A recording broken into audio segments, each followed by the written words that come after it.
नमस्कार दोस्तों, जरा एक तस्वीर सोचिए कि एक कमरा है, दीवार पर एक कैलेंडर लटका हुआ है और उस कैलेंडर पर हर दिन एक लाल निशान लग रहा है। एक बच्चा है जो कि 5 बजे सुबह उठता है, 10 घंटे की पढ़ाई करता है, 2 साल की तैयारी करता है। तैयारी किस चीज की? नीट की। तैयारी किस चीज की? भर्ती की। और माँ के गहने तक गिरवी रख देता है, पिता उसका ओवर टाइम कर रहा है, तब जाके वो पढ़ाई कर रहा है। और फिर एक दिन एक खबर आती है सुबह सुबह। खबर यह आती है कि जो पेपर उसने दिया है वो पेपर लीक हो चुका है। मतलब कि जो 2 साल की मेहनत वो सब गोबर हो चुका है, वो सब बेकार हो चुका है। और इतना ही नहीं कि सिर्फ पेपर लीक हो गया तो जिस परीक्षा के लिए लाखों बच्चों ने अपनी जवानी दांव पर लगा दी, मतलब वो पूरी सोशल लाइफ अपनी खत्म कर दी है, वो सारी चीजों का मतलब कुछ लोगों के लिए वो बिजनेस है। और यही सवाल हमें आज पूछना है कि भारत में पेपर लीक दुर्घटना हुई, यह एक सिस्टम की फेलियर है या एक सिस्टम का बीमारी बन चुका है, एक कैंसर बन चुका है।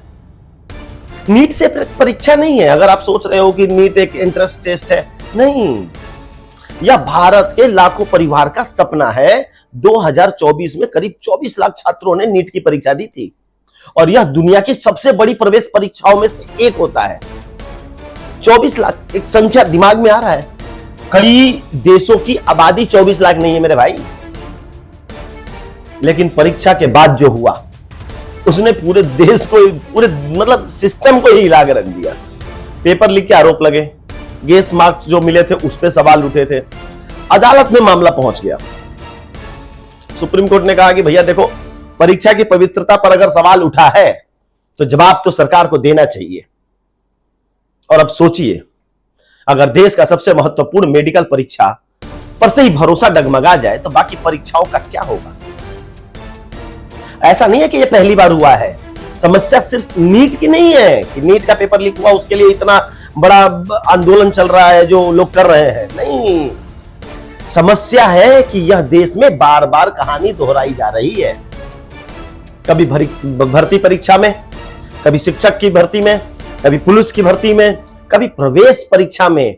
अरे मतलब हद तो तब हो जाती है जब कोई भी पेपर ऐसे, पहले यूपी में 5 चरण में परीक्षा होता था, प्री होता था, मेंस होता था, फिर इंटरव्यू होता था, फिर हाई कोर्ट, फिर सुप्रीम कोर्ट, और हर बार बयान बदल दिए जाते हैं। लेकिन छात्र वही रहता है, उसकी उम्र वही नहीं रहती है। उम्र तो बदल जाती है भाई। नुकसान किसका है? नुकसान उसी का है, उस स्टूडेंट का है।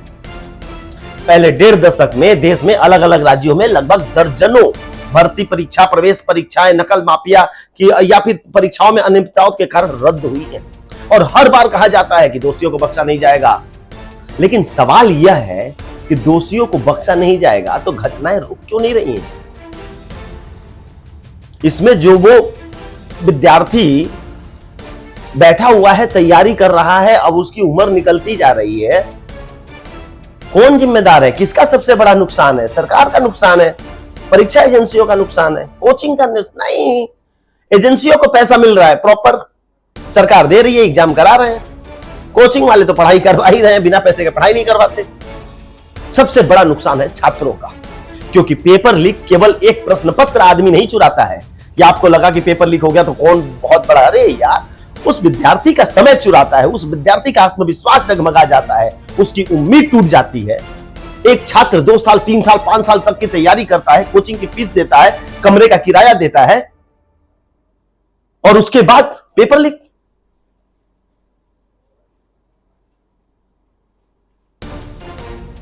बहुत ही निष्कृष्ट, और क्या बोलोगे आप, मतलब खराब प्रशासनिक व्यवस्था, जिसके कारण इतने लोगों का उम्मीद टूटा है।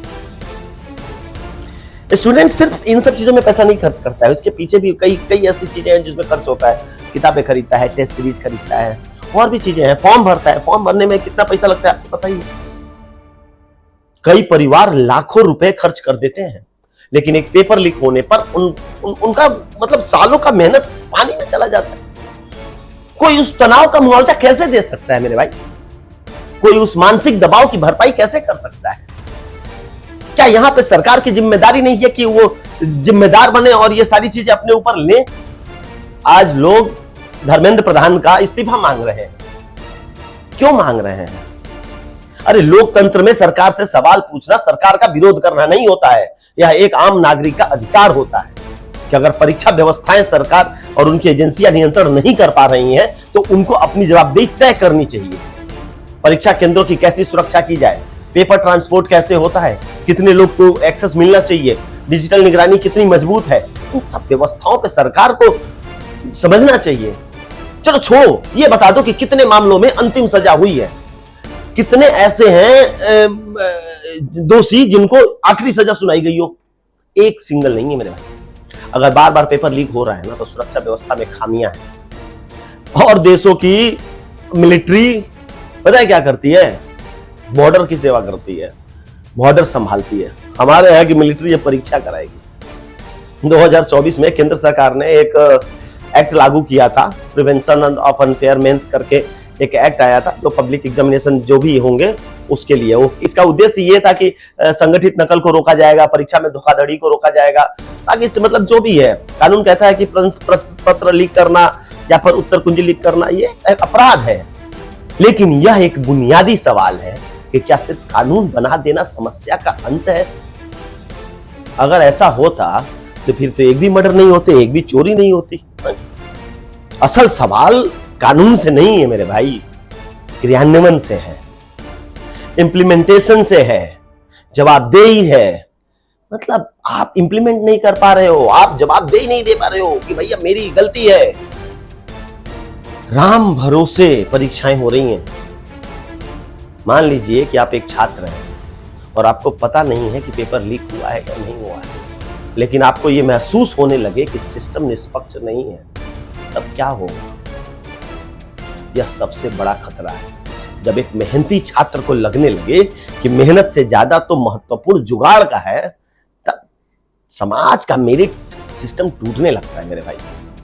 और जब मेरिट सिस्टम टूटता है ना तो नुकसान सिर्फ छात्र का नहीं होता है, नुकसान हमारे देश का भी होता है। पूरा देश उसका मूल्य चुकाता है। क्यों? क्योंकि डॉक्टर, इंजीनियर, शिक्षक, पुलिस अधिकारी और प्रशासक इसी व्यवस्था से तो निकलते हैं। मतलब ये इसी व्यवस्था से तो आए हैं आपके पास, यही प्रणाली है। 24 लाख छात्र, लाखों परिवार, समझो, सब रोड पे खड़े हैं इस टाइम पे। पता है कोचिंग का व्यापार कितना बड़ा है? करोड़ों। और हर साल वही डर रहता है कि पेपर लीक ना हो जाए, पेपर लीक ना हो जाए, पेपर लीक ना हो जाए। अरे यार, यह सामान्य समस्या नहीं है। हमारा किसी भी, देखो एक चीज समझो, सरकार से सवाल पूछना, उसकी जवाबदेही मांगना, अकाउंटेबिलिटी तय करना, ये सब तो हम आम नागरिक ही करेंगे, और कौन करेगा? क्या हमें सिर्फ दोषियों की गिरफ्तारी से संतुष्ट हो जाना चाहिए कि हाँ भाई 2-4 लोग गिरफ्तार हो गए, 5 लोग गिरफ्तार हो गए? अरे पूरे सिस्टम में ना सुधार की मांग करनी चाहिए। निर्णय आपका है, कमेंट में लिखिए कि क्या भारत में परीक्षा व्यवस्था पूरी तरह से डिजिटल, पारदर्शी, जवाबदेही बने कि नहीं बने। आपको लगता है कि युवाओं के भविष्य के लिए राजनीति से ऊपर अगर मैं बात कर रहा हूं तो इस वीडियो को ज्यादा से ज्यादा शेयर कीजिए। मैं मिलूंगा अगले वीडियो में, तब तक के लिए धन्यवाद।